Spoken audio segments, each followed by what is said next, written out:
Hey everybody, Portland Chess Shop here to bring you the chess action, and we have death match number 4. It just started 10 seconds ago, and it's going to be exciting. We have Eric Hansen against what's his name? Eric Holt. No, Eric Hansen against somebody named Holt. And so they're going to be playing for hours and hours, and it's going to be pretty awesome. So I think the way it works is that Holt, one of them is the highest rated bullet player on chess.com. The other one is the highest rated Blitz player on chess.com. And they're going to be battling for hours for a $1,000 prize, as well as time, if you will, which is the Greek word for honor. So they're battling for honor, and this looks like a pretty exciting position because one of the players could get checkmated, I think. It looks like black has an attack on this side, white has an attack on this side. And we might be starting out the first game in some exciting fashion. So thanks for watching. This is the fourth death match on chess.com. Okay, so you can see that Hansen is lower rated in the 5-minute category, right? So this is Holt, and Holt is the highest rated current active player on chess.com in this category. And so it's interesting because Hansen is the highest rated bullet player on chess.com. So each player has an advantage in their respective time controls, and they're going to be playing for like 3 hours straight, I think. And I commentated like the whole thing last time. It was pretty exhausting in the previous death match. So I might be doing the whole thing again today. Hopefully, we'll see. So yeah, so Holt is going to have an advantage in the Blitz, at least according to rating, and then Hansen is going to have an advantage in the Bullet, according to rating at least. And apparently Bullet has been the deciding time factor in the previous death matches because you play for a certain amount of time rather than a certain amount of games. So it's like an hour and a half of Blitz, an hour of 3-minute, and half an hour of Bullet, something like that. So I think this game looks pretty interesting. I'm excited to see, whose attack moves forward first. We can see both players have the same amount of time. I want to let you know a few things that happened in my life yesterday. You guys get to listen to a little personal story real quick. So I had some good news, and mostly good news. So I bought 1,100 chess sets yesterday from, I'm importing them internationally. And I'm pretty excited. I'm going to have an Amazon web store. I'm selling some chess clocks and things like that on eBay right now. And I have a storefront called Portal Games in Portland, Oregon for my Portland chess shop. And with 1,100 new chess sets imported, I'm getting a good deal on them. I'm going to be able to give good prices to people on Amazon and hopefully drive a lot of sales. So that's great news. I also had an interview with this business enterprise computer consulting firm, which I think went well. They were asking me questions about salary and things like that, so I feel like they're interested in picking me up. So I was encouraged by that. I wore a $550 Italian leather suit that I bought. So I thought that was good. I know you probably don't want to listen to me anymore, but I have one more story. So I beat that international master yesterday on the Internet Chess Club. I made a video for it. That's a pretty good video. I recommend you watch it. And I was playing some No Limit poker cash game yesterday because that's what I do in my spare time. I was playing really well for like a few hours, doing my best, grinding it out. I was up, some money, and then I went and ate a lamb euro, right? So my stomach was full, and I started to talk about how I was superstitious about playing with my... Okay, so F5 is played, and I think this could get pretty exciting. Let me just finish this story, though. So I was telling people that I'm superstitious about playing with a full stomach, and one guy's like, that's not superstitious, that's science. Which is true, it is science. Because Kasparov said that he never played chess within 4 hours of having eaten, or at least didn't play tournaments. So that was a big thing about Kasparov's successes, was that he was good at that sort of, what's it called? Athletic. I'm not sure what it's called, but it's something smart about eating. Never eat and then play chess. You want to have a light stomach so that, I don't know if this is true, but your blood, will be, you don't want your blood in your belly, you want your blood in your brain. I'm not sure if your blood actually moves, but I think that that's the idea. And so I ate this lamb euro, and my stomach was totally full, and I knew I wasn't going to play that well, and I was, but I kept playing, and then I lost somebody. I mean, I'm still up for the week, but I was just really frustrated about it, so I wanted to, I don't know, tell you guys. And so here we see h6. We'll be watching the chess now that I got that off my chest. h6 is pretty exciting. This knight comes forward. It's a good centralized knight. And we could see, if we saw some sort of exchange here, I mean, with this f5 pawn up here as well, it looks pretty exciting. We could see something, some sort of attack. It looks like both players attack each other's kings, and I'm excited to see exactly where this goes. We can see that the favorite, Eric Holt, nicknamed the Thunder Holt, is down on time. But he does get to play this move. I do like this move. This is the e5 attacking the bishop, and now these pawns look pretty strong with this centralized knight, as well as these pawns look good too. But pawn takes pawn, and now the black king does not have many defenders.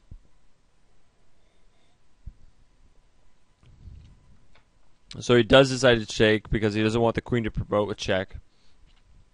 So he takes with the queen, and now he might have to move the bishop. He is able to move the bishop to attack the rook. The rook relocates, so now the queen is pinned to defending the bishop. The queen moves off the line that defends the bishop, meaning that rook takes is playable, but after which there's a takes check and then takes the knight. So, offering an interesting exchange. I could foresee that this pawn being defended, and then this bishop would be attacked, but maybe the bishop then retreats to, for example, this square, where it could be active. It could come down here to bishop h6. So we see Eric Hansen pretty significantly up on time. I think International Master Hansen, he's known for being a bullet player, so he plays pretty quickly, and it looks like he might have the edge in this first game. We will see, though. There is a 1 second increment, which is a factor. It means that every time they make a move, they get 1 more second, and that could be significant. So we do see an immediate check. The queen blocks and takes, after which f5 falls. So now some of the pawns have been taken off the board. Material is equal, so they were still played pretty solid, I think, even though it sort of looked like there might be an attack on the king. So the king is probably going to move over, I think. I do want to see like b3, but it is white to move. Sorry, I'm yawning. Okay, so the queen moves to c5, attacking the rook on b6. That rook is also the piece that is defending that other square. But we do see an exciting b3 move. So if the queen takes the rook, it would be lead to checkmate, because there's queen takes pawn, king over, and then queen takes rook, knight back takes mate. So I think this is good. If you can continue your attack, do it. We can defend that rook next move, and it looks like we have some possibilities for checks as well. The c2 pawn is pinned, meaning that it can't take here because the queen is on the same line. So this queen is pretty active, defending a key h7 square. There's not sacrifices on this currently. It's also defending this rook and defending this pawn. So I do wonder, is this queen overworked, or is this queen just, doing its awesomeness? Does seem pretty awesome. So now Eric Hansen does need to find the best move in this position, because his opponent has played a pretty critical b3, which could open up some serious lines and create some serious counterplay. Faux shizzle, my nizzle. Faux shizzle. So 1 minute against 20 seconds now. Let's see what Eric Hansen comes up with.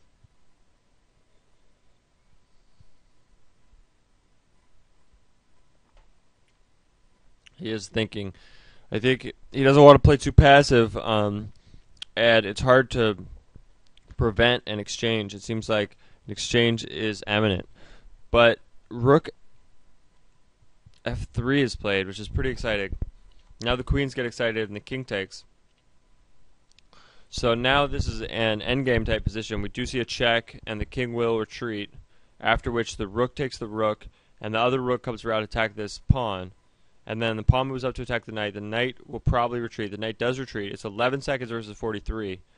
So the position is still pretty equal. Oh, there is a passed pawn as Holt pushes it, showing, hey, pawns do turn into queens, and so I'm going to advance this pawn, try to move it forward. It doesn't look like white's pieces are too prepared for this passed pawn, but it's only one pawn, and there's the principle of two weaknesses. You kind of want two weaknesses, but I guess f3 is a weakness as well, right? So he does decide to sacrifice this. Now there's two passed pawns, which seems good. This knight does have the possibility of centralizing itself, and then the pawn could push. Ooh, so now this is interesting in this position. So he's threatening knight c4 check, which would be pretty good. 14 seconds against 8 seconds. It looks like this could be close. I think that black could take this down. He has a passed pawn on the side. This knight c4, that's too good. Takes this. That's good. Now he's going to check. So it's going to be a knight. Okay, this definitely looks like a draw. Maybe not. Oh, it's definitely a win. Interesting result. So I think the knight was trapped in that position, and so that's why the knight sacrificed itself, and that created the win. So we're definitely going to follow these players. Come on.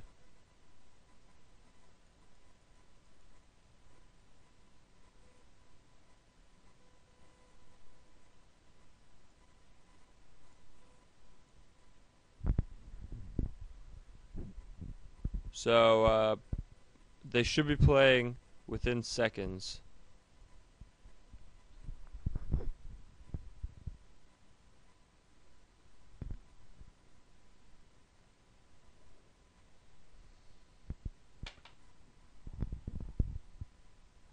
So Dretch said that he didn't have sound in that moment, so he's gonna figure out how to get some sound.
All right, round number 2.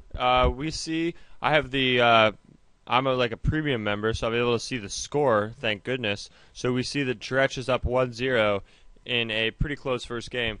This is a Grunfeld defense, I believe. The knight does jump forward, after which the bishop retreats to the corner. This pawn is pinned. It could become an interesting opening. It could go out of book pretty quickly. I'm not sure. We will see. We'll see what goes on. He decides to play. You could call it defensively. This knight comes to the corner.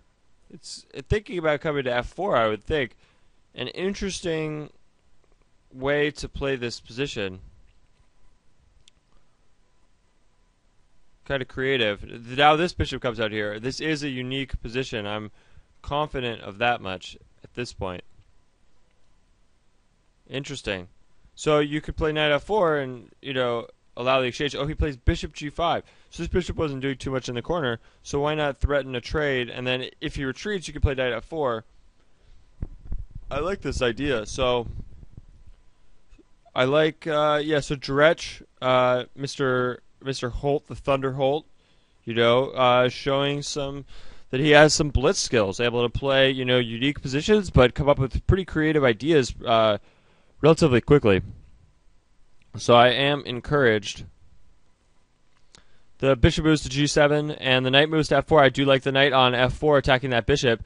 The bishop's worth a little bit more than that knight, but that bishop is also defending the pawn on c4 right over here. So the bishop does retreat. Definitely a unique position. Bishop takes c4. f7 looks like it could become weak at some point. We could even be seeing, if black castles, we could see an h4, h5 attack. So c5 is played, so that afterwards you can play knight f6 and also have pressure on this square. Yeah, queen b3, I just saw that right before he played it. Looks really good, attacking this square and this square. So he's on this long diagonal. Could decide to take, but it might distract him. Sometimes, the b pawn is sometimes the poisoned pawn. It's not always the best to take it. He hasn't castled yet, and it's sometimes it's dangerous to open up lines when you have it castled. We will see. So, the Thunder Holt playing a little bit slower than his opponent again this game, decides to castle. But we're gonna see that. We're gonna see that often in these matches. Hansen being the bullet player is just a little bit faster. But in the first round, we saw that it was okay. Hansen got Holt got in some serious time trouble, but was able to just play really well and actually, have that one pawn that was, threatening to become a queen, was able to win the game because of it. So, the bishop moves to e5. I'm thinking that it might be thinking about retreating back to f3, just dynamically moving to the other side of the board. I do like these pieces, but at the same time, what about after h6, bishop retreats, and then you could try to fork the two pieces with the g5 move? Just one possibility that I see lurking. So after takes, bishop takes, and then this is defended, because we see that it's not defended right now except by the knight. But he's able to defend it prophylactically with the queen. So this pawn is no longer pinned.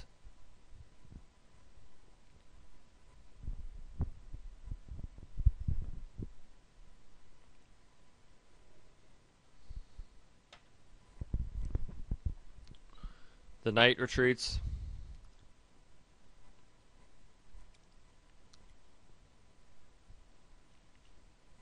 Attacking this square. He does control the square in front of it. So another unique position. I do like these two players' styles. I think that we're going to see some interesting games in this match. It's going to last 3 hours, the death match.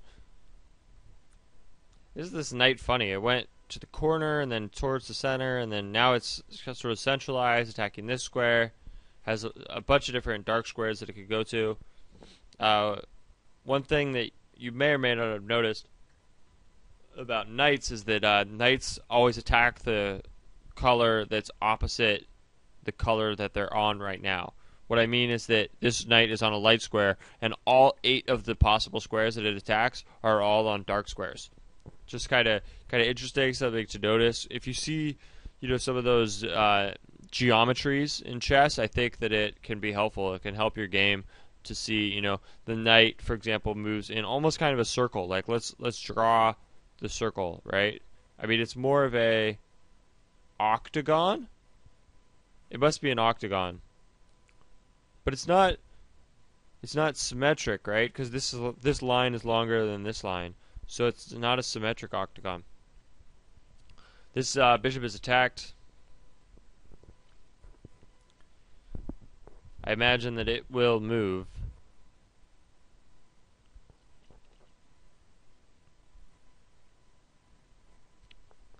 I would find a square for that bishop. No, he decides to take with the knight on c5. The idea behind this move is that if pawn takes the bishop, then you take this bishop, after which if the queen decides to take, then this knight falls. But the knight comes here, and now the queen comes over here. Pretty exciting. So the queen is the only defender of the knight Interesting.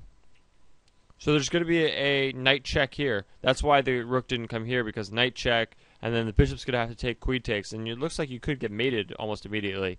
So this looks like a good tactic. Oh, also after check, you can just take his queen. That's why he moved his rook over to defend the queen. So this looks like a interesting position. White is pretty significantly down on time, but I do think that he might have the better position here. So it's going to be time versus position in this match. I imagine that Eric's going to be playing faster because he is the bullet player. So the knight checks, and now he gets the dark squared bishop, which is good. So this queen moves up to try to exchange, because otherwise, after bishop h6, he's going to be mated. So now the queen is attacked, but the queen might not want to exchange. It does decide to exchange, which I think is interesting. And then the rook comes down, but then the pawn moves up to attack the bishop. So now the bishop's going to move. This knight is pretty good, but also not that good. It's attacking. It does control like this square to prevent a4, a5. It controls some squares. It could also relocate to the more centralized e4 square if necessary, and that would expose an attack on c3. So I think I do like this knight. We do see a4, as I predicted. The king is going to come to the center.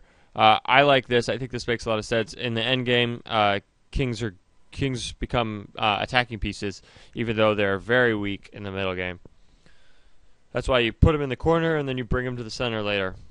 So here, this move is made in order to, I think, have some room for this bishop.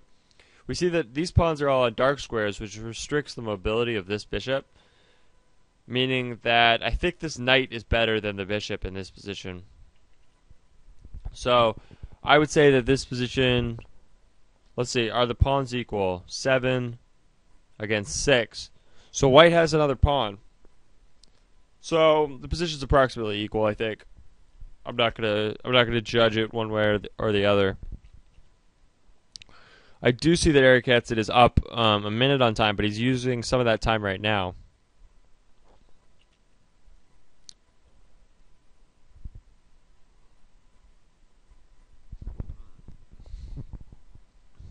Eric is thinking. I think his best strategy is to, I don't know. I mean, it's hard to play fast. There's a 1 second increment, as I mentioned before. So playing for time is not the only factor. You can pressure them, but you can't really like finish them on time. And these players are international masters. One of them just got their last grandmaster orb, and they don't blunder very often. So you do need a pretty solid position in order to beat them. The knight does decide to retreat to a5. I can imagine why that took a while to think about. Now he's only up 15 seconds.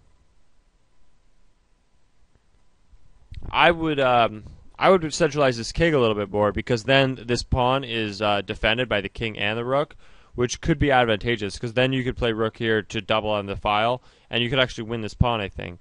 So I imagine that king to one square towards the center, defending that pawn, on the light squares, just using your strength on the light squares, and the really lack of good squares for this bishop. The knight does decide to come back.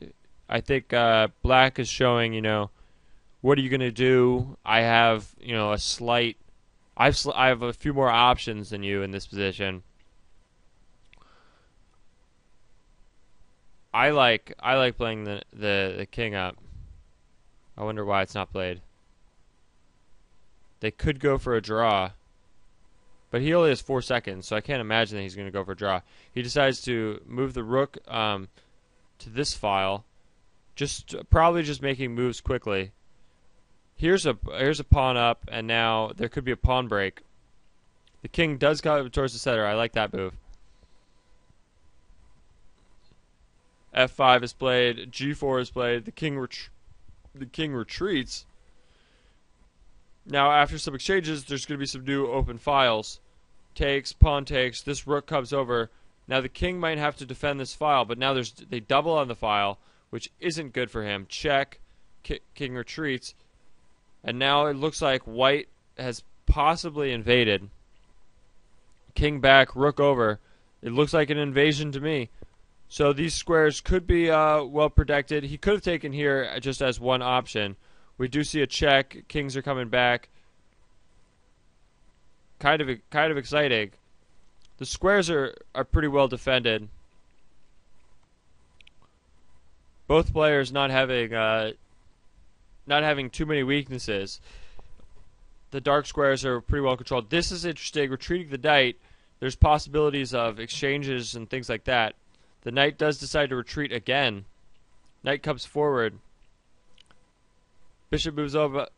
Both players have less than 6 seconds. This pawn does fall, so a pawn finally falls. This is a checkmate threat. That looks like mate in 1. He's going to have to sacrifice the rook.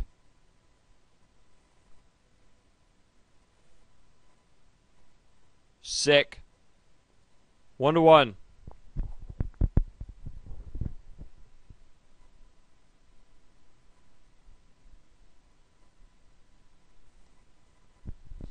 All right, everybody. Round number 3. They are 1-1 in the blitz portion of the death match. Knight c3 is played, so the French defense is being played this game. I'm pretty sure the French defense was not played the first game. I think d4 might have been played. Queen moves up to d3, which is a little bit unusual, but it's fine. We do see a queenside castle. I've seen this position before. h4. He's going for that attack immediately, arguing that his opponent is not prepared. But black does decide to attack in the center, try to break the defenses. The idea is if one player attacks on the wing, you should respond in the center. Is like a Nimzovich said it. It's an important proverb in chess. This pawn moves up, attacking the knight. We will see what happens here. If the knight just retreats, then it's not too impressive. Like, why did the knight come up just to take? So he does leave the knight there and takes on c5. The queen moves out to a5. Excuse me for that. Queen moves out to a5, attacking a2, as well as c5. There's some lines across here. You don't always want to open up the h file because after like queen f3, you're just threatening checkmate, and there might not be many responses to that checkmate threat. So I understand not taking on this file. This is kind of common. Usually, often you don't take when h4 has been played because then taking back opens the h file, and the queen can come to h3, threaten some nasty stuff along this file. We do see the king move over to defend this square because that would be critical if takes. Usually when you queenside castle, you do have to spend an extra move playing king b1. Rook moves here, putting the rook on the same line as the queen, something we saw in the previous death match. It's just plain good to put your rook on the same file as your opponent's queen. It doesn't really matter what the circumstances are. It is generally, a good proverb. So we do see that. We see that black's position, this bishop is doing absolutely nothing. So at least temporarily, black is down a piece in some sense, because I don't like the only way to get this bishop out is to you can't really play like b6 and stuff. It's going to be too slow, etc. Takes. The bishop decides to take instead of the pawn. That's pretty interesting. This looks like it could be a critical attack. This pawn could fall. It does fall. There's possibilities of taking here. Decides to move the queen up one square because the knight is attacking the queen. Duh. I'm excited to see what happens along involving the white's attack. It looks like I like white's attack. I like this pin for black, the pinning the knight, but at the same time, this knight could become pretty critical, taking on f7, etc. So I do like, the players. They're playing pretty well. They go out of the opening pretty early. They play kind of creative, and Both players are attacking each other's king a little bit. In this position, I think white may have a little bit more of an attack than black, but that's chess. The bishop on c8 is still useless, as I said. White has basically finished his development. This bishop is pretty active, honestly, even though it hasn't moved yet, because it's controlling all of these squares. It can easily, in one move, control a bunch of other squares, right? So this bishop is kind of developed. You see that in some openings where the bishop doesn't move, but it's developed. This rook is clearly developed. This rook is clearly developed. So I do think that white has, in some sense, finished his development, whereas black has not. We see some thinking by the favorite. They are playing rated, I guess, and that's why the Thunder Holt, I am Dretch is his nickname, is now under 2,600. So again, these are the two highest rated players on chess.com, current active highest rated players. The black player, his name is International Master Holt, and he is the highest rated Blitz player, whereas International Master Hansen is the highest rated Bullet player, and they're playing for like 3 hours. I'm pretty sure this is going to be the same video, so you probably already know this, but they're playing for hours, and it's going to be awesome. All right, we'll leave it at that. Just filling in while Thunder Holt thinks, goes in a deep think.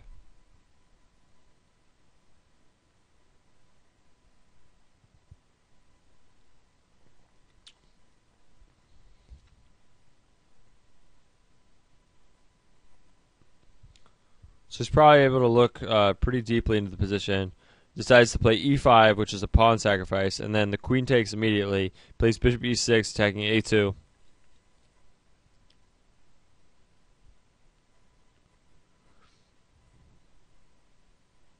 Wow, so bishop c4 is played. So getting that bishop out makes sense. After bishop takes, then the knight could take back.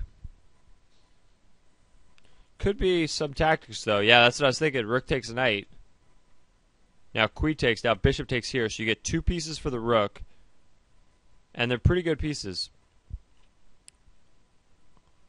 So the knight decides to come here after threatening knight to c3 check. Which could be good.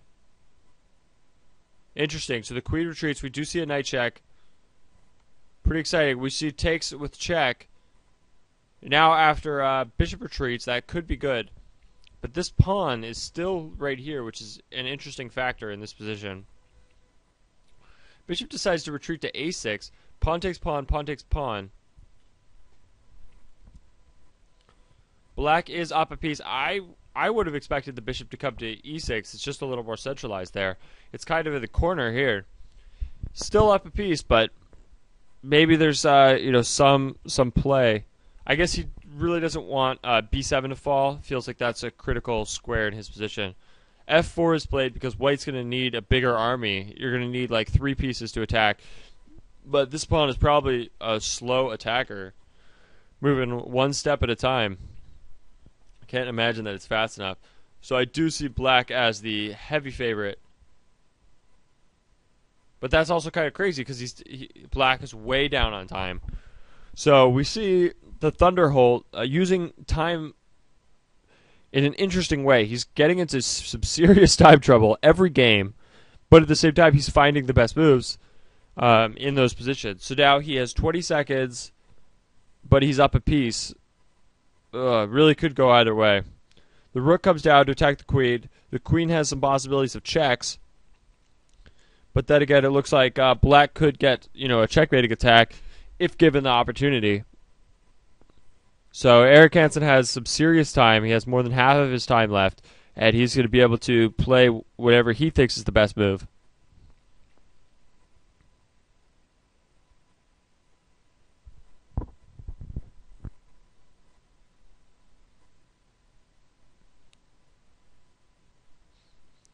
Yeah, so someone in the chat suggests queen c8. Oh, sorry. Queen goes down here. Check. That's definitely one possibility. We do see that. The king comes up. Here's another check if he wants to check again. Plays king back. This queen centralizes, also tries to offer a trade. I imagine it could be good. Queen moves to c5. Less than 10 seconds. But he does have the 1 second increment. He's going to have to play pretty quickly. Just play a lot of moves, I would think. Decides to play b6. Interesting. So there's a check. King moves forward.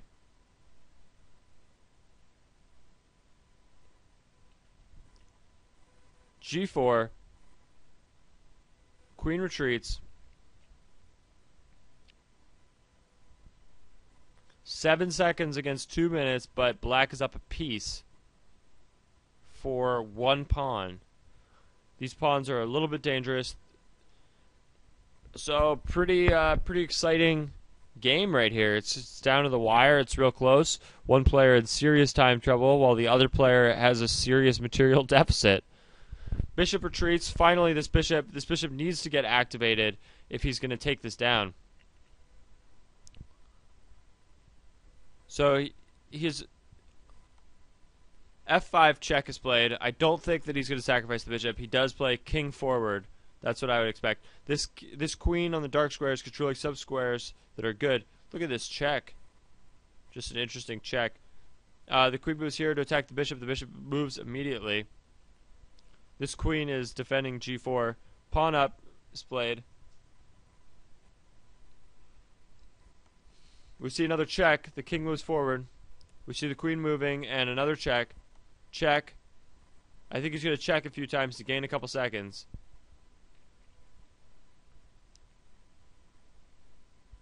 This pawn could fall with check, which would be kind of bad. Bishop moves down to f3. It has some different options. It could try to take g4, or it could even swing down here to try to take down some of these squares. We do see a few checks.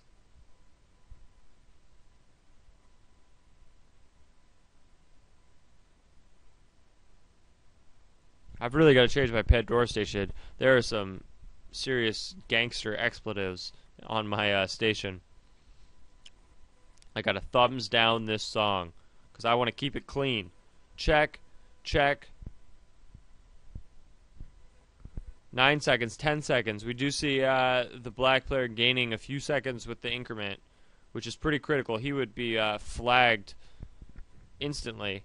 This is a pass pawn, and honestly, he's going to have to try to push this pawn.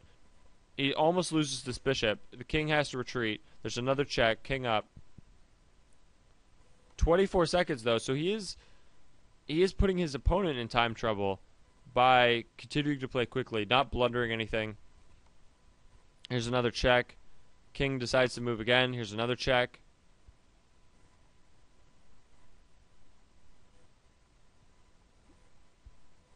The bishop moves. So he's trying to make like a fortress where he can defend all the key squares. Even a possibility of bringing the king over and threatening some sort of checkmate. There was a checkmate in one move. No, there wasn't, because the queen defends that square. There's a check, exchanging the queens. That's game. So that's exciting. Good game. Alright, but it thumbs down this, whatever that was. Alright, that is, I don't know, the next round. That's round number, I gotta scroll down again. That was round number 3. This is round number 4. We're gonna see d4 and c4 again, and a Grunfeld. Bishop moves out, the knight comes forward. I think this is the Grunfeld, but it's a funny line in the Grunfeld. So they're playing this pretty quickly. I did like this. I think I liked this for white when I saw it the first time. So I understand white going for it again. And if they play the same line, then I think the Blitz player as white, I am Holt, is going to be able to play a little bit faster if they play the same line, right? He won't have as much trouble getting into time trouble, possibly.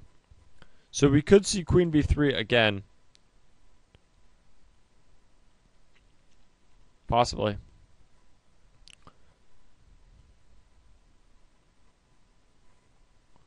This time we see the rook move to b1. Now after knight c6, he could be thinking about taking that pawn. You can always think about it. So rook b1 was the change last time queen b3 was played. So now this is a new line. We have a deviation.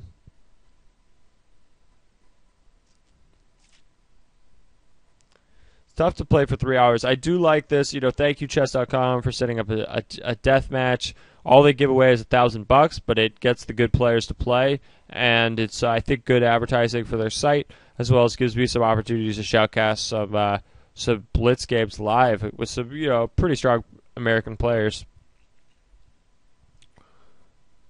The knight moves to d5, attacking this square. I don't know, an interesting move. This pawn is pinned. The queen won't be able to move to c7 like it did in the previous game. There's an exchange. I think you'll probably see a pawn takes back.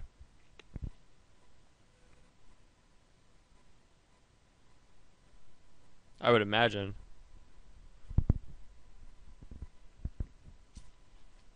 Hard for me to imagine what else could be played. Rook takes b7. Wow.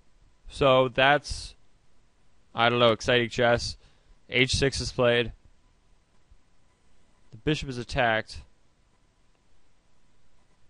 Black could have the possibility of taking on c3 after this bishop moves, which would be pretty good because you have a pass pawn that's defended by this bishop across the long diagonal. And if you could keep that pawn, I'm not sure if you could, but maybe, with things like queen a5, well, then this would fall. So tough to say exactly where this game is going to go.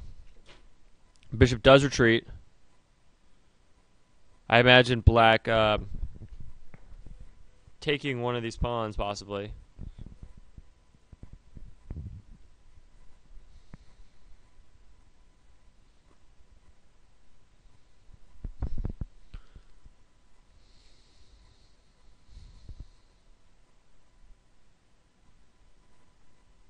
g5 is played. Now the bishop will probably move again. Does. Now it's black's turn. So the initiative is a factor here. The initiative being, the power of having the turn to move.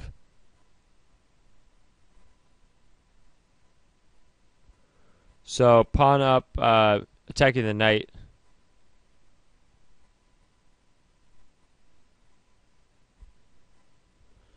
The knight is attacked on d5.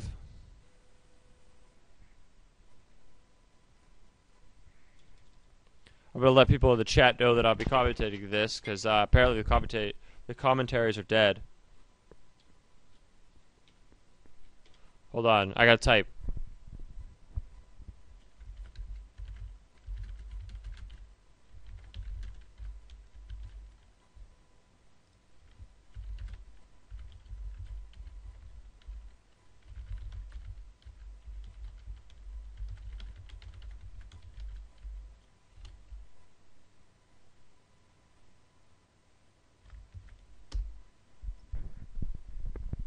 Alright, now they know that my channel is awesome. So they're all talking about a different guy, the Chess Network, and he has pretty good videos, but I like mine because I got the, the rapid style commentary. I watched a lot of Husky StarCraft, and that sort of taught me some of the how to shoutcast. I think somebody might be saying that I am giving an ad, which I guess I'm trying to tell people about my site. Okay, so pawn up.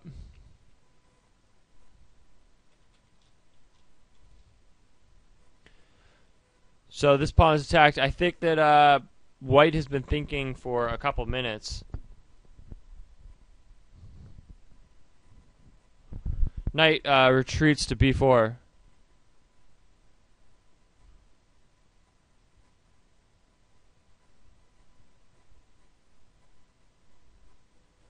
So the knight does retreat. The position is pretty complicated because this pawn can still take either way, but there's being the knight moves to a5, so black is continuing to attack different pieces every turn instead of taking with that pawn that's right here. Now we see that if the pawn takes, the bishop's going to fall. Like bishop takes, queen takes bishop. So this pawn is actually pinned right now. But the knight moves to the corner to attack the bishop, also attacking the rook. So it is a double attack.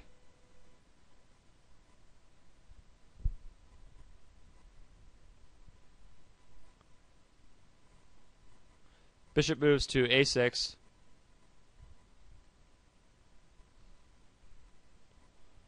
Does defend it.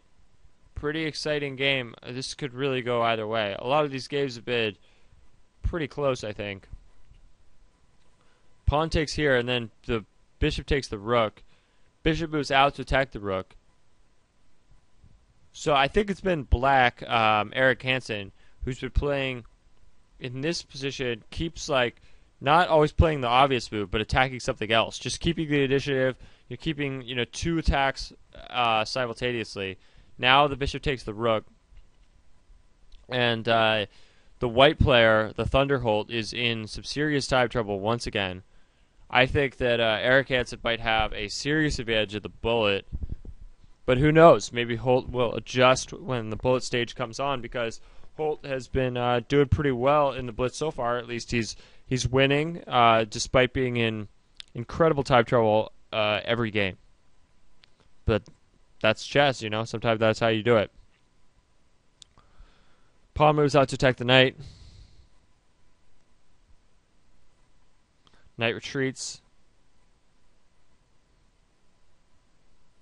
I could imagine this pawn trying to advance, going for pawns turn into what? Queens. So could have some tactics. He does decide to play the c2, which I thought could be good. The idea behind it is that, like, if the knight moves, then you queen. But if the knight doesn't move, then you, attack the knight, basically. So now the queen is attacked by the other player's queen, and an exchange is made. I could imagine this rook try to come to the open file. I do see it. Bishop takes, and then the rook moves over so that both these pieces are attacked. He is able to win some material this way. The knight is attacked, the knight retreats, and now this pawn has possibilities of becoming a queen, because you could attack this square. So there's a few exchanges. This bishop comes back to f8. This bishop, the fiat-shuttered bishop, is pretty good, able to control a lot of squares. And black wins on time in this position. So black had the better position, however, so I do think that that is a fair result.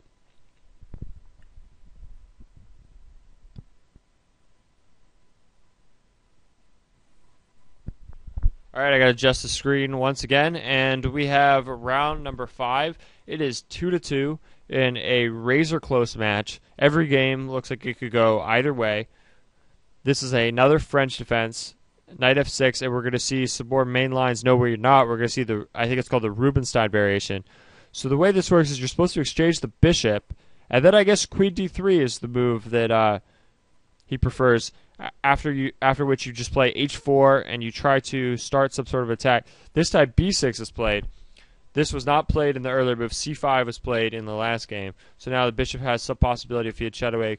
So we see the players mostly playing the same openings, but with some variations each game. So I'm glad to see the variations. I don't want to see the exact same opening each time. Queen moves to b3. I think he's eyeing some sacrifices, on f7 or e6 in order to take some material. The bishop moves to d5. Now this bishop moves out. There's the possibility of an exchange. If there's an exchange, then there will be a weakness on the c6 square. Knight is threatening to go to c6. The queen comes up,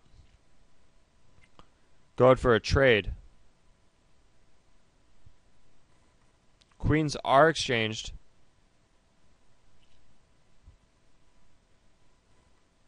Pawn takes back. I do like this knight. I think that this knight is pretty good.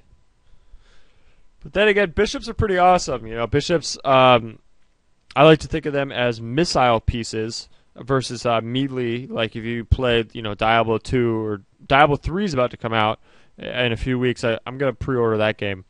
So in that game, you know, you have things like barbarians that are melee heroes, and you have other characters like sorcerers that are missile. And the bishop is sort of a missile unit because it can attack both sides of the board simultaneously, basically just shooting fireballs like all over the place.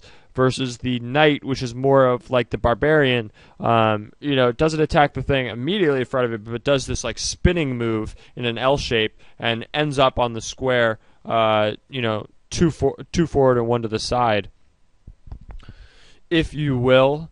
So, sort of some silly gamer analogies, but I figure, you know, I have a gaming audience, and maybe these analogies are actually, you know, fruitful for you and not just silly. So I do like the knight on c6, but I also like the bishop. This knight is actually pretty close to being trapped, but there's not many ways to attack it. I guess the knight could retreat to this square if necessary, so it's not completely trapped. But 7 out of the 8 available squares are controlled. So they're battling for space and territory. Let's do it. We got 4 minutes against 3.5. So black is doing all right on time in this game. Then again, the position's pretty equal. This knight decides to move forward. One pair of knights exchange. Pawn takes back, and the bishop moves to c5. I'm starting to like the bishop. Controls, you know, control squares. As more pawns get exchanged, the bishop gets better.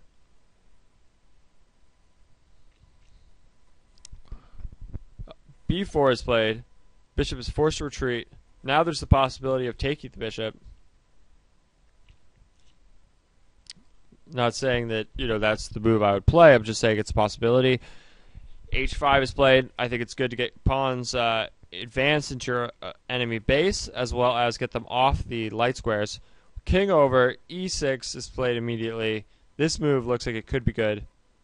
Here's a check. King moves forward. Makes sense to me. Takes. We could see rook takes. We do. Now the king's going to come here, and now the knight's going to retreat.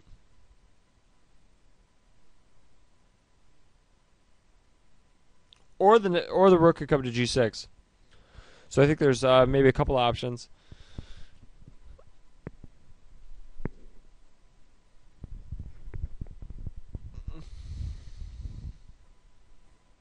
Rook does decide to move to g6. I think we'll see bishop f6. Looks kind of cool. It's going to force. The knight's then going to be attacked because the rook's no longer defending. So the knight's going to have to probably retreat to this central square. We do see this. c5 is a possibility to attack the knight, but I think that centralizing the rook is the higher priority. Pawns never move backwards. They do turn into queens, but they don't move backwards. Just try to clarify a few rumors about the pawns. So because they don't move backwards, you know, it's best to make sure that you're making a productive move with the pawn. You don't want to move pawns unproductively, if you will. Because you can leave critical weaknesses behind those squares. So we see the king move again. Position's pretty equal. The time is pretty equal. If the bishop decides to take the knight, we would see a rook of pawn ending, but so just to clarify a little bit, this is called a pawn majority for white on the queen side, meaning that white has 3 pawns, whereas black has 2. Which means that theoretically, white could try to would try to create a pass pawn on this side. Pass pawns are the pawns that can't be attacked by other pawns, and thus can turn into queens. On this side, there's 4 pawns against 3 pawns, so black has the pawn majority on the king's side. No, this is the queen side. So everything I said is correct except opposite, if you will. So this is the pawn majority on the king side for white. This is the pawn majority for the queen side, on the queen side for black. This knight has some interesting options here. We see the Thunder Holt down a little bit on time now. But overall, managing his tie better this game than in the previous games.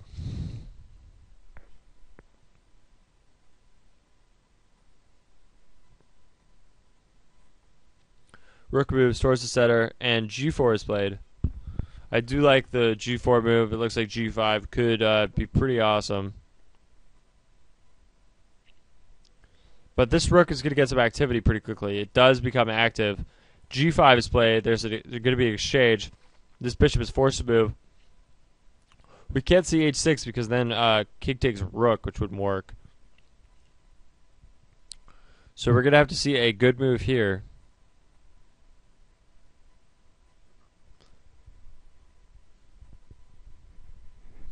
How does white advance? So white moves the rook here, but the bishop is defending that square.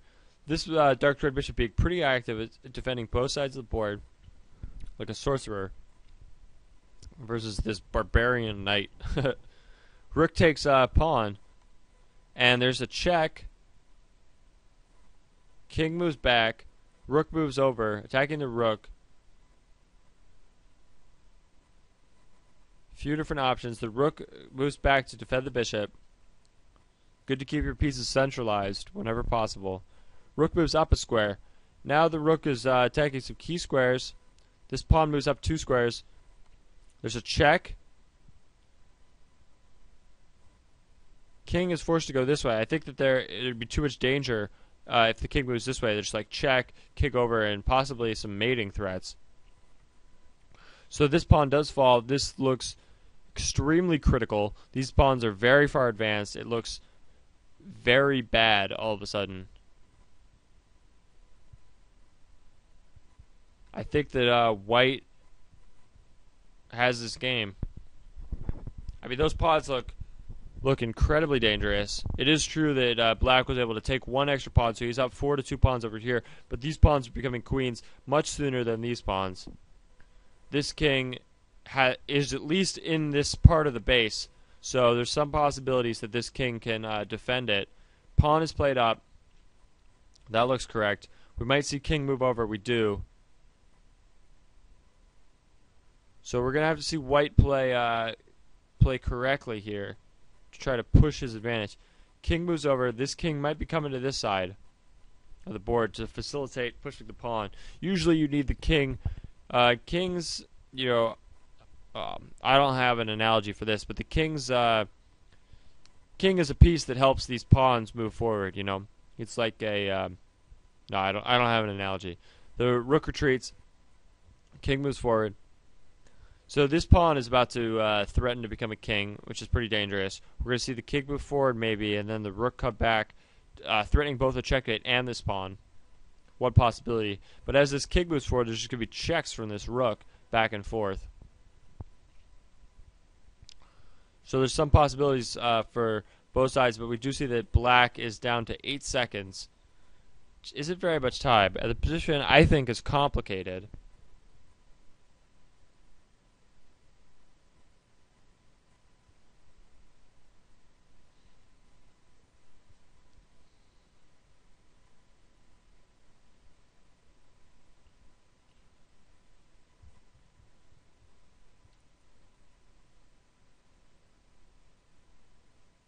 What's going on? I don't see either player's time going down. Oh, okay. So it is still white's move. White is spending over 30 seconds. Try to find the best move. I would try to find the best move here, too. Your opponent has 8 seconds left. And if you could come up with something pretty awesome, then you can win the game. So the problem is that, like, if the rook moves, then this pawn might fall. I think that white doesn't want these pawns to fall. He wants to keep them because, as I said so many times before, pawns turn into queens. So let's try to queen this pawn, baby. So we do see a check, after which black moves his king almost immediately. How do you turn this pawn into queen? We see actually some serious time trouble for this player now at this point. This pawn could fall. Should be bad. There's a check. King moves. Check again. King could move again. Wow, so a player won on time. It looks like Black ran out of time in this position. He only had 8 seconds left, and he wasn't quite sure how to do it. There was definitely possibilities for both sides. I'm going to take a really quick break. I'll be right back.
Hey, what's up? I'm back. So that took me a few seconds, but I am back to bring you the chess action.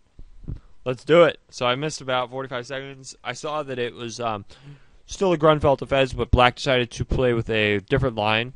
So c5 was played instead of d takes c4.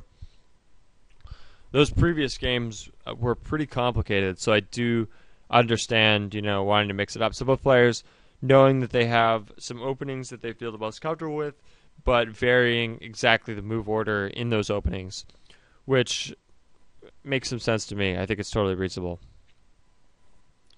Knight moves to b3, attacking the queen.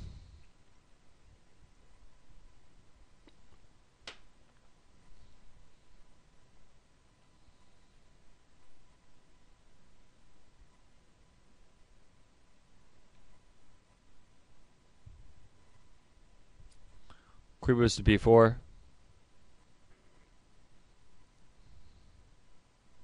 Dark square defending and attacking, but also could be a liability.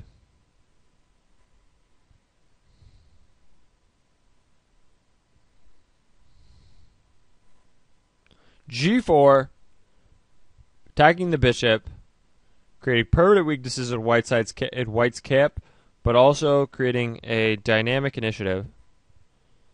The bishop will most likely be forced to retreat.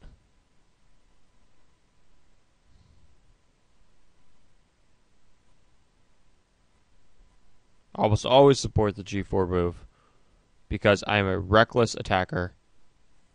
Oh, so yesterday, another thing about yesterday is I played Pac-Man at this club, right? I went into the club and started playing Pac-Man, and they had a high score of 49,000. I think that that's because their machine was broken last week, so the high score got reset. But on my first try of trying to beat the high score, I beat it. I got 50,900. So I am a Pac-Man champion. Also met some chick whose boyfriend was playing video poker, and I played Pac-Man with her too. So that was pretty hilarious. The bishop does retreat to e6. I could really imagine this knight coming to c5. It just looks like a beautiful square for the knight. Rook moves over, attacking the knight. Bishop comes forward, attacking this rook. Knight retreats, defending the rook. Oh, but the rook attacks the queen. Does the queen have a square in which it can keep defense of the bishop and move out of the line of the rook? C5 is not the square, neither is B5. And so C3, but after C3, rook C1, and then takes. So white may have just won a piece with a tactic.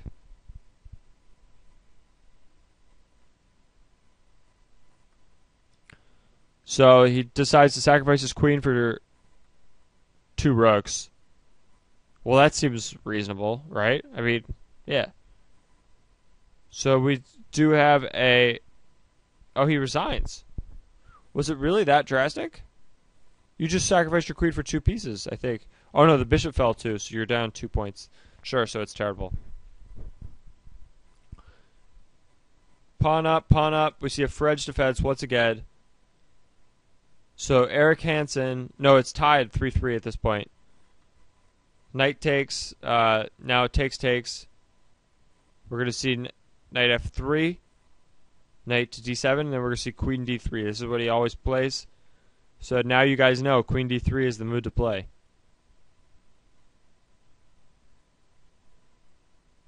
And then h4. Oh no, it's black's move. So here's where black is varied a little bit. He's played b6 before. He's played c5. No, he's played bishop e7. I think both games, actually. So h4.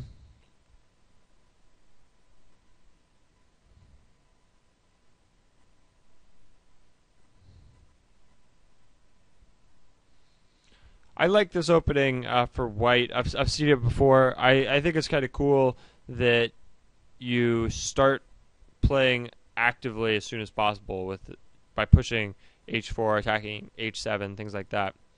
So a5 is played, sort of the same idea. Knight moves to g5, attacking this square. Knight moves to f6, and now you move the knight to e5. So they can't really exchange because it opens the h-file, and then you move the other knight to e5.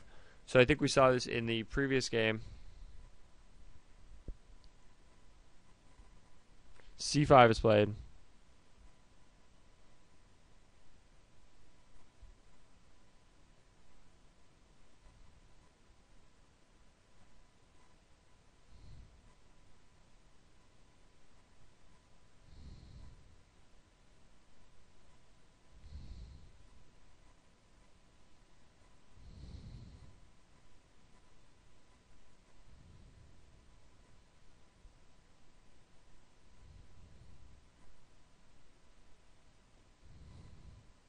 Queen moves to b5. Interesting that the queen is now on the queen side. It seems like white doesn't really attack the black king in this opening. He just plays h4 so that he can play g5 and knight e5, which has a pretty good control of his opponent's base. So now there's an exchange on d4. Pawn takes pawn. And that pawn is only attacked once and is also defended once. These chess death matches, I can't believe they last 3 hours. I've been shoutcasting for over an hour now. 70 minutes. With one 45-second break. So I'm doing my best.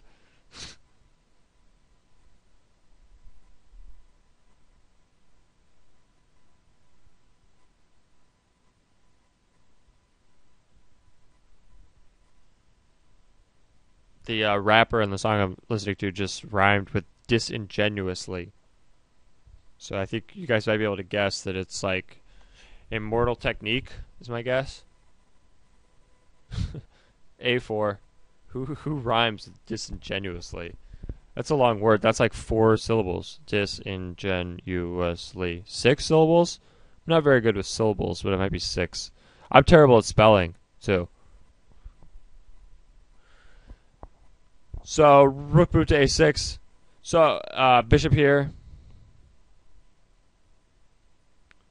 Interesting. Now this queen doesn't have as many squares as it did before. It's a little bit trapped on the queen side at this point. Knights are forward. Interesting position. Everything's in a little bit of a balance. Once again, this bishop is terrible. But that's what happens in the French defense. You have one bishop that's really bad, and the rest of your pieces are basically fine. Queen moves to c7.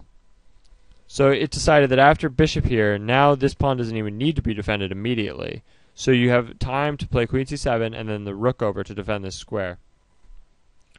f4 is played. That's important because you need to defend this knight sufficiently. It's defended once by the queen, but that's not enough because the queen's going to have shit to do. Oops, excuse me, I swore. But the queen's going to have stuff to do when it's attacked by the rook and things. It's going to have to move around and jump and do what it does. Just fly from one side of the board to the other. That's what the queen does. h6 is played. So sometimes you just leave the knight here because after takes, it opens the h-file, as I explained before. But in this case, it's not really clear that this queen can get to the h-file. Maybe it could, but it's not clear at least. Does it have to retreat here and here, or go across here, and how exactly is that going to happen?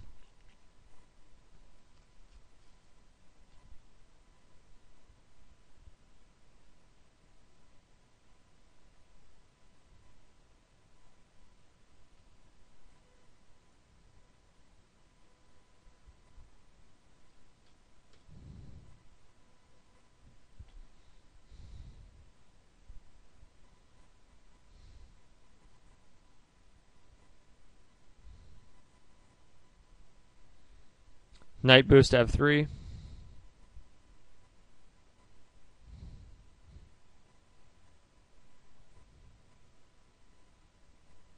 Somebody just tried to send me a message or challenge. I'm not sure. Heard a little sound.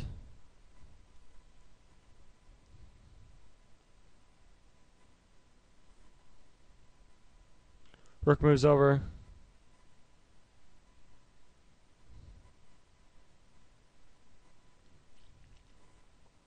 Pretty complicated position, I think. Queen retreats to c4.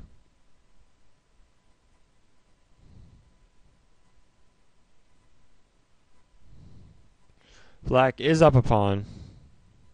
Currently. Pawn could fall at some point. So there's exchange that the other rook moves over to overprotect that pawn. g4 is played. Looks like g5 is going to happen next move. Pretty exciting.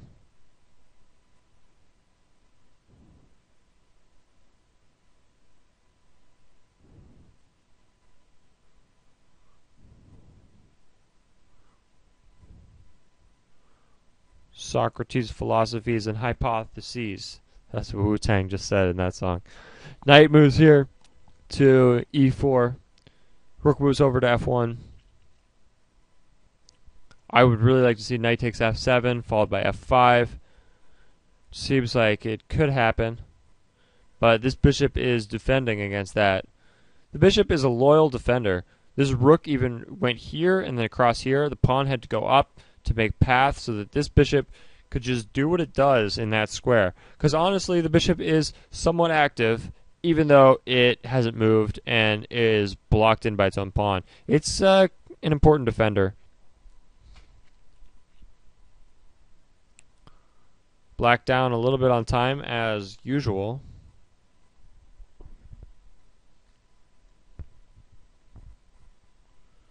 b6 is played.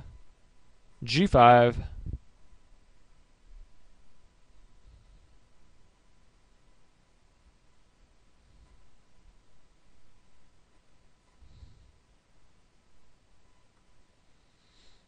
Alright, takes, and there could be another pawn takes.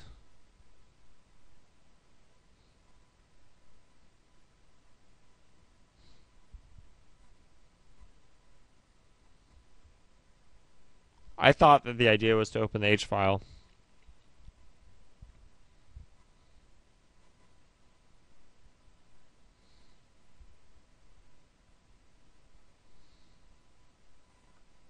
Tries to take with a knight.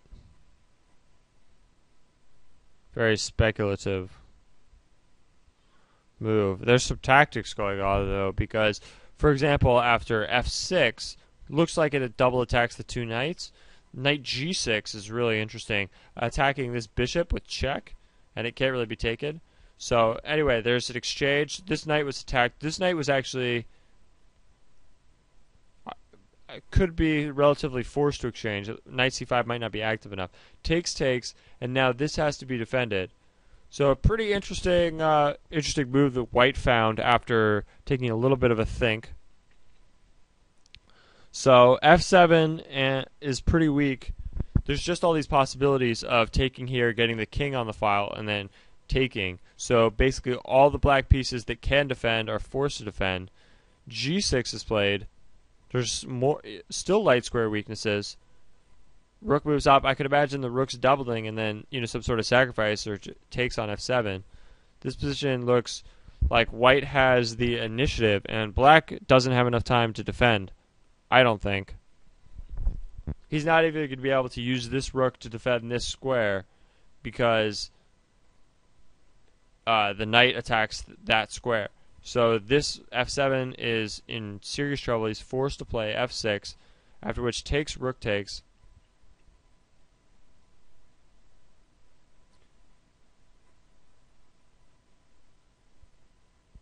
So knight takes pawn doesn't quite get there.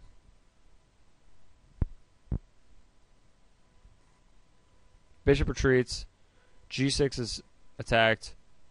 Sure. Rook takes, rook takes. So you took off one pair of pieces, but you do lose one pawn. But that could be okay.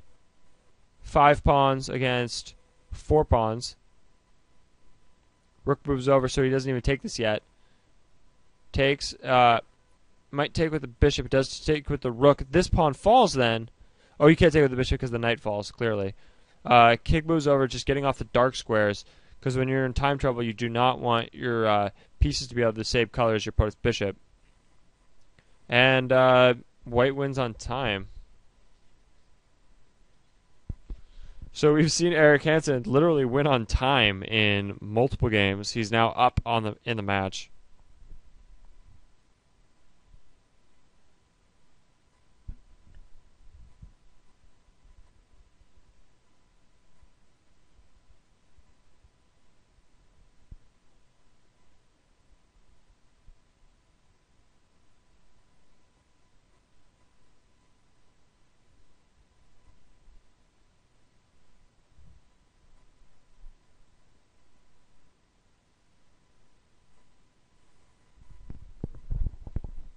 Alright, we got another round. They're going to be playing forever. I'm getting kind of tired. Knight moves to f6. Pawn goes to c4.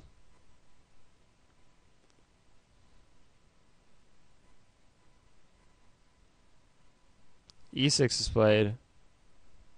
This is the first... Well, it's not a Queen's Gambit yet. It could become a Nimzo.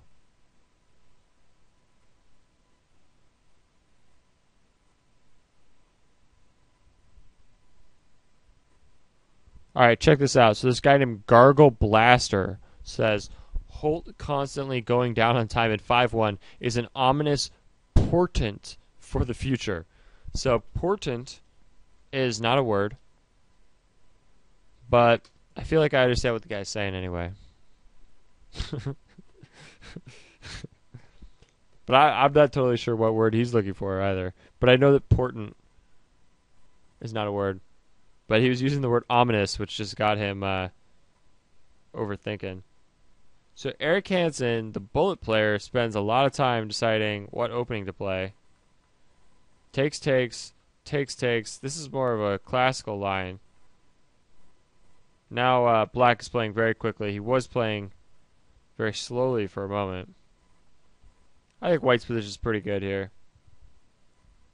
d5 is played. Bishop retreats.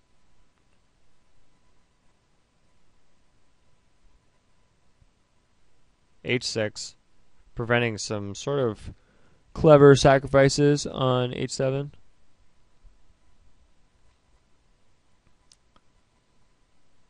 Queen moves to f4. Interesting. It looks like d5 could fall, but that could be part of his opponent's strategy. I thought that centralizing the rook that's on a1 in the corner was a good idea.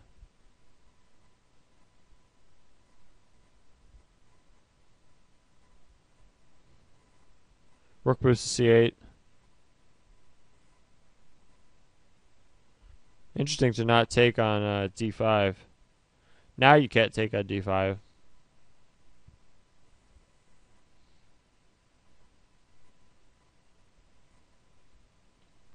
But it is true that after you exchange on d5, there's going to be a lot of open lines.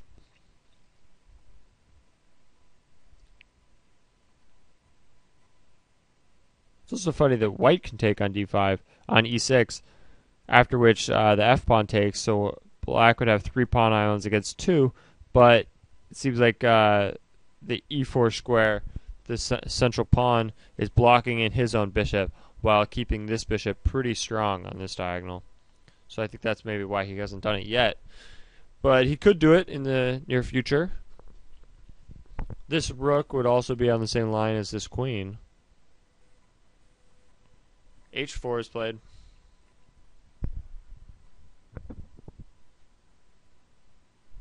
Alright, I'm going to have to take a break for a minute. I am tired, but I'm going to keep shoutcasting, and you guys can watch peacefully for a moment.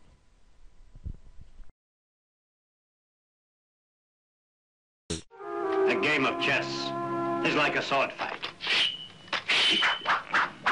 You must think first, right? Before you move.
A game of chess is like a sword fight. You must think first, right? Before you move. Alright, everybody, I'm back. I hope you didn't get lost in the position while I was gone, having no idea what's going on without a excellent commentator like myself. Just kidding. Do it my best, though, to bring you the chess action! Portland Chess Shop. So the setter has been closed, and the white pieces are a little bit more active. This bishop still hasn't moved this game, I think. No, it was developed for sure, but it retreated. It's actually controls some squares on this diagonal right now. Queen moves over to f3. The knight's attacked. Don't drop the knight. Knight retreats. c5 defended. White's position seems better. 6 pawns, 6 pawns. I think white's position is definitely better. Knight moves to c4. That's an awesome square for the knight. It's in front of the isolated pawn, which means that it can't be attacked by other pawns, and it's pretty much safe in that square where it's attacking the opponent's base from afar. So it's a little bit of a like a cannon that's, you know, shooting past a fortress. It's not a very good analogy. There's got to be some sort of a, you know, World War II thing that I could say. I guess World War II is never funny. It's probably, what's the funniest war? I'm not sure which war is funny. So the knight moves to c4.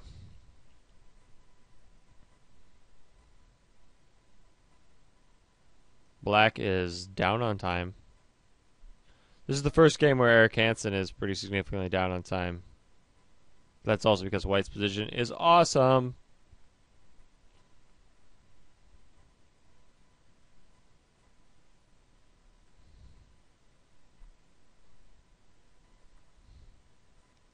Knight takes.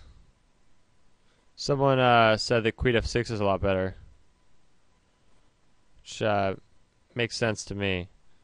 Now this pawn has fallen. Fallen? That's a word.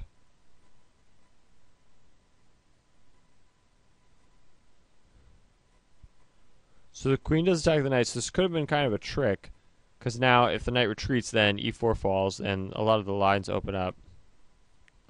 Could be good. After which, for example, the knight could even come to this square, blocking his opponent's pass pawn. So we see white thinking it's going to be about to be equal on time. And if it becomes equal on time, then you know who's going to have more time soon after. But f6 is forced to be played in order to win that pawn back. And f6 creates some critical weaknesses on the light squares. Could become a factor. Both players still having a light squared bishop. But this knight is attacked. You're probably going to have to move this knight. It's a question of, do I want to move the knight to g6, where it looks threatening, but might become claustrophobic. Rook takes here.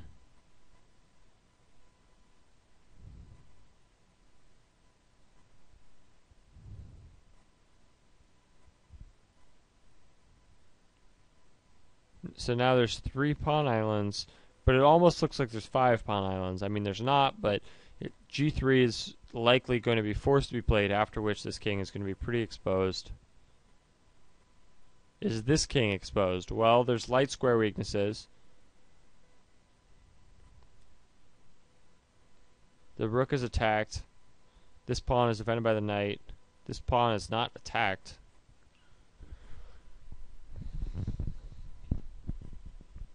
So this long diagonal, you know, could become powerful, could become really pretty useful if he could double up, you know, bishop and queen to try to take down these squares down here. But that is very hypothetical. In a more realistic, we have 25 seconds against 23. Now 23 each. Now less than 23 seconds. So pretty exciting right here. Both players have a 1 second increment, which will make this a big factor. That's why they're able to put themselves into such time trouble.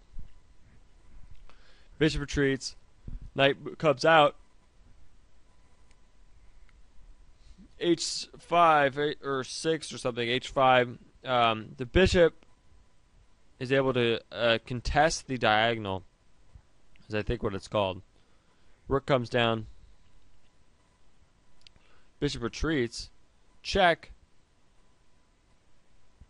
Checks are awesome. Rook retreats. Bishop comes over. Both players in some serious time trouble. Either player could run out of time.